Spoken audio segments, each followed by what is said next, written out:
What up, what up? Welcome. Welcome to the Buzz walkthrough. As part of the Dark Knight Sweet Light 5th anniversary celebrations, What are we going to do today? we're going to walk you guys through how we made the buzz. Do you feel it?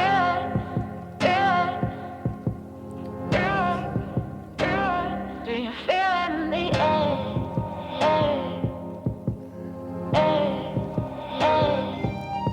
Do you feel it? Do you feel it? I can feel it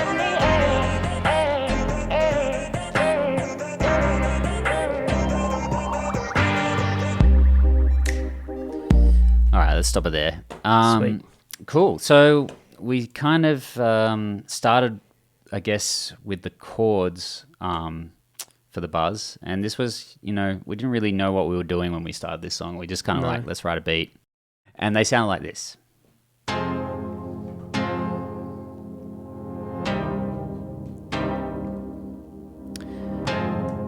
And yeah, we kind of started there and we just kind of built up like an intro and we added some drums in.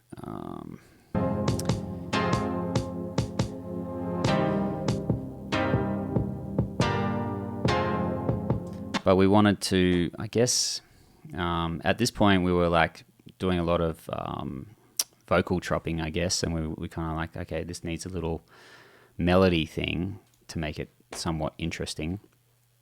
So we brought in this sample of an a cappella, I believe.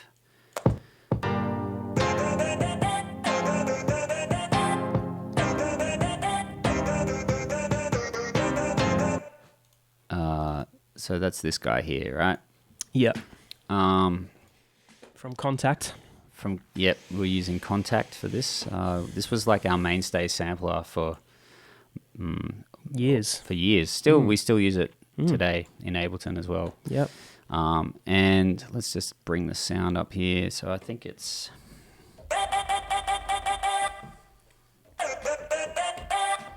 That's the riff. Now, we didn't really do too much of the sample there because it was kind of just sounded good. So we're like, yep, that's dope.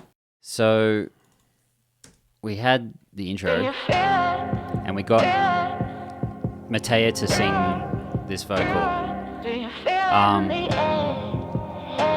Which probably brings us to a good point. It's like when we first started this song, we didn't have the lyrics or Matea to sing the vocal. So we started with just a sample from an a cappella just to help us. It was like a guide vocal basically. So we had something to write around and it sounded like this.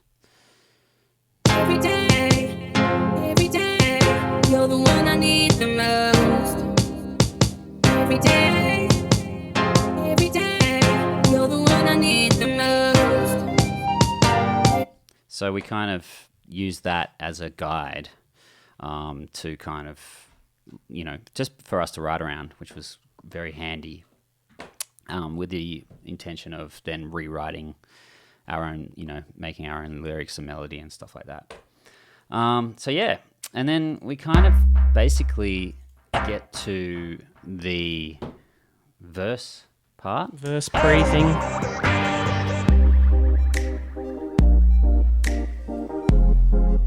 So these chords, basically, what did we do with these? I can't remember. Were they from the Prophet?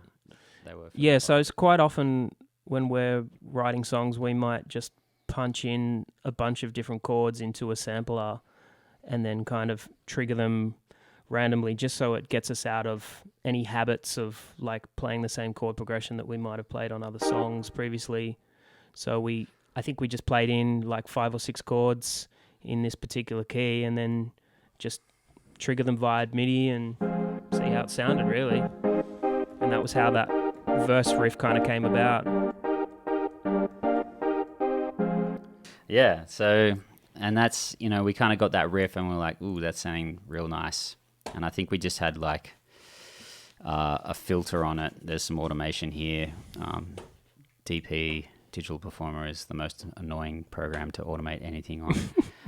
But we survived. And I think it's like a low pass filter here It's like a 4-pole low pass filter, which we, it's slowly. You can see it's slowly filtering up.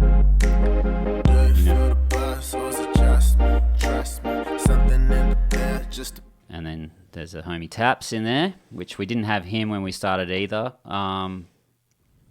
So yeah, that's pretty self-explanatory, that verse part. And then we get to the drop.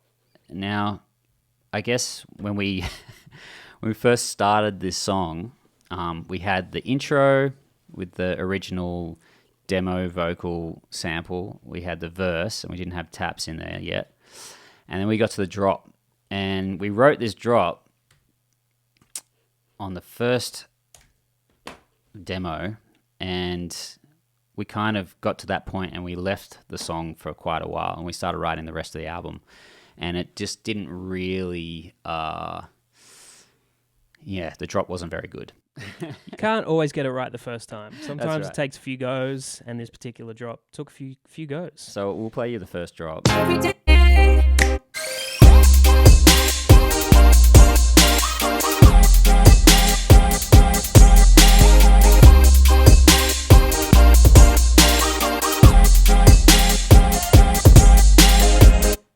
So you can kind of hear the idea is almost there, like that we're using the vocal sample as the melody, but it's just not Wasn't quite hitting. it's just not that exciting. Also, the beat was fairly just standard. It wasn't banging, So we kind of had done that original version, then we just left the song or the idea basically for Months, months. possibly a year.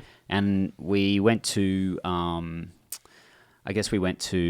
a festival, and at the time we were still working on Dark Night Sweet Light, and we what did we do? We basically were just checking over demos. We were having a listen while I think we were at the hotel chilling before the show. And I popped on the headphones and I listened to all these other songs off Dark Night Sweet Light. And then we had like the buzz in a maybe pile, and we were like, not sure if this one's going to make it. But I listened to it anyway. And I heard the intro and the verse and the build up to the drop. And I was like, man, this is actually dope. Like, this is pretty exciting. But the drop sucks, And so knocked on Dobbs' door before the show. And I was like, dude, I listened to the demos and the buzz is, man, it's a vibe. We just need to get the drop right, So we had a mission for when we got back after playing that festival, that we'd go in the studio and just make the most bangingest drop we could for the buzz, and then we'd be set because we had the intro, we had a verse, and then we'd have a drop, and then the song would hopefully just write itself from there. All right, so the drop, let's get there.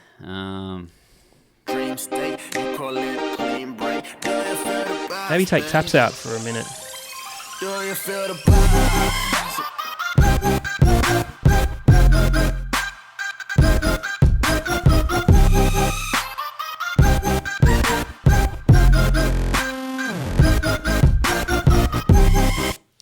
So when we started rewriting this drop, we were like, we actually started with the chords, because we were like, let's get something that feels good and has a good rhythm to it, and can, something we can base like a melody around or something like that.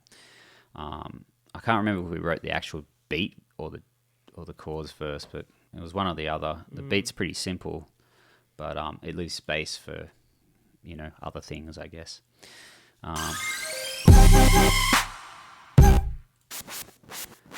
Yep, that's pretty exciting. Here we go. So these are the chords we came up with first, I believe.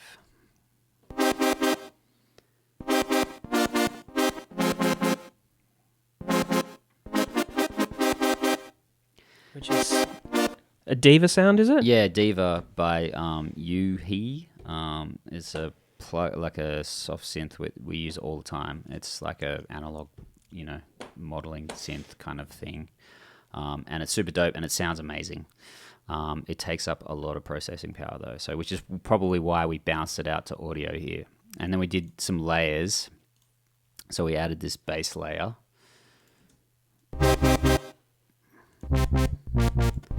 To kind of just thicken up the the chords, make it feel good. And then we added some noise over the top. And we spread that out nice and wide, and to make it a really full sound, basically. And then you mix that with the. Oh yeah, there's this spling melody. We actually forgot about this until we opened up this project again. But there's this weird thing called spling that is also doing that rhythm. Where are you, spling? There you are. And it's very important.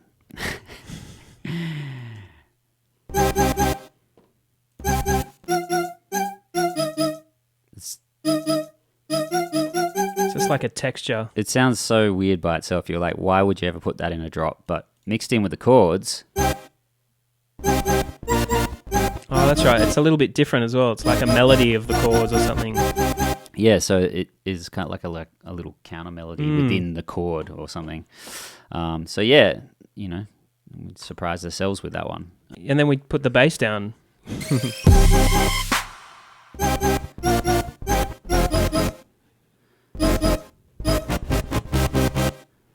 So that's right. So this bass sound actually ended up having little feature moments with that the elephant call. I like to think of it as.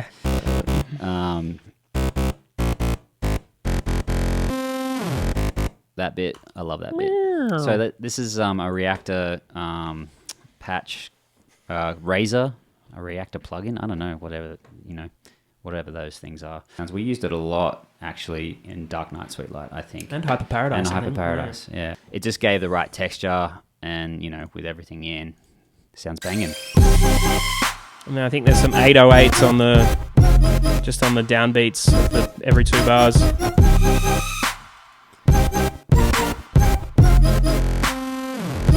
Yeah, so the classic 808 on the ones. Yep. Yeah, so we had that, and we were like, this is sounding banging, but it needs, it needs to take you there. Needs something on top. We went back. I remember going back to the intro melody, which we played you earlier, and just kind of using that same sound, but I think we treated it a little bit different. So we got that guy, and he also kind of starts the same melody, doesn't he? It's like embellishing that riff Yeah. for the drop. So we kind of took him to the drop, and then just kind of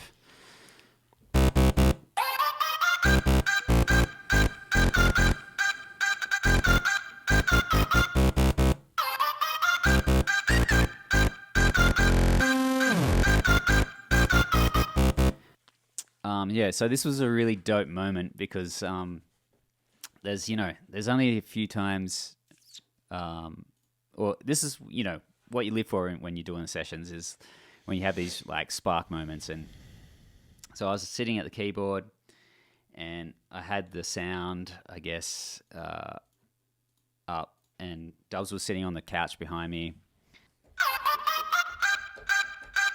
And I started just pedaling on that C or whatever it is. And the beat was playing, and I just felt Dubs stand up, off the couch in the background, and like it was feeling really good. I'm like, oh shit, I think we got something. And Dubs was like, whoa, yeah, keep doing that. And we're like, so we got to this point. And we were like, oh shit, I think we got something here. But yeah, so that's how we got the drop, and we were fully stoked when it happened.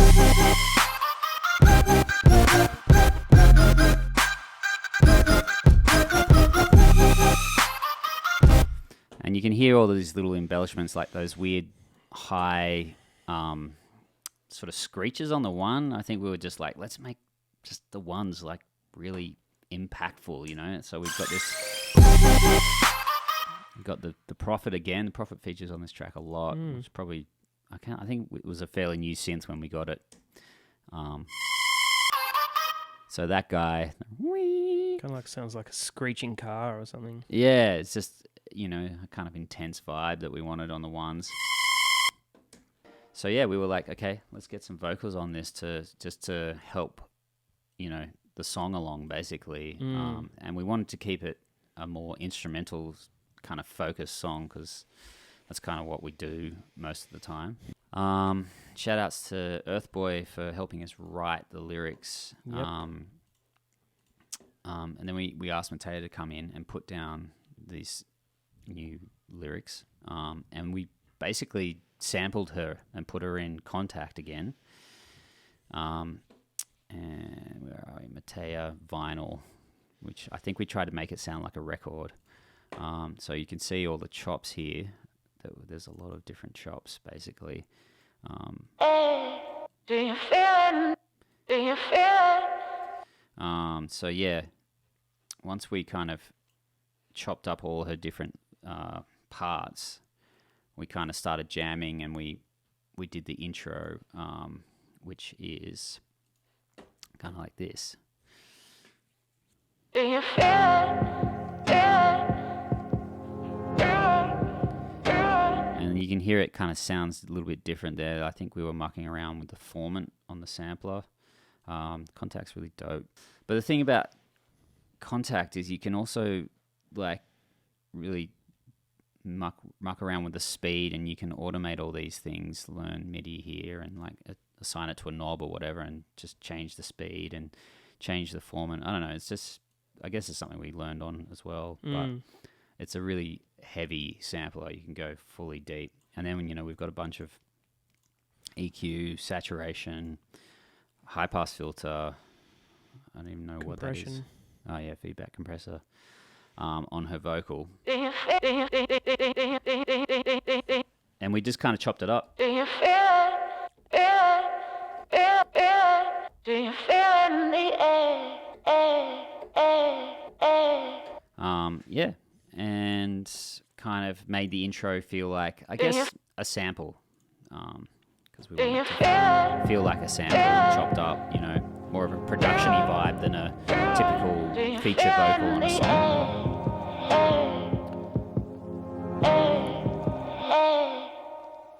I think we actually just got her to sing it, and it became more of a second verse, and it was less sort of chopped up and more of a full vocal.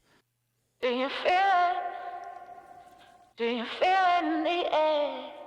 And you might be able to hear the vinyl crackle in Is it there. just me?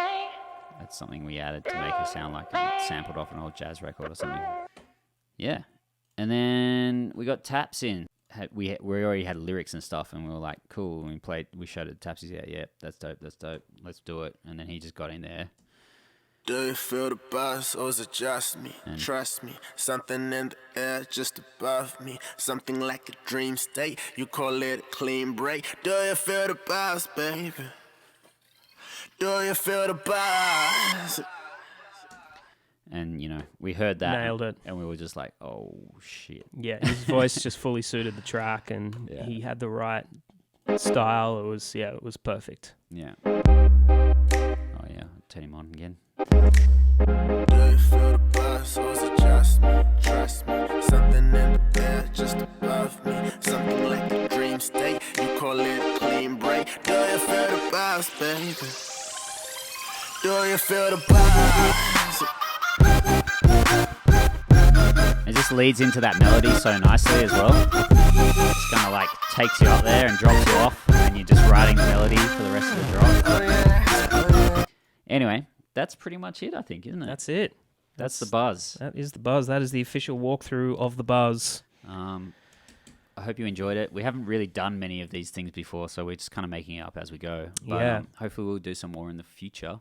Totally. And, hit us up if there's any tracks that you want us to unravel. Yeah, and it's Dark Knight Sweet Light's 5th anniversary, which is why we're doing this. That's right. So go, pop it on your headphones or whatever when you're in isolation and give it a listen.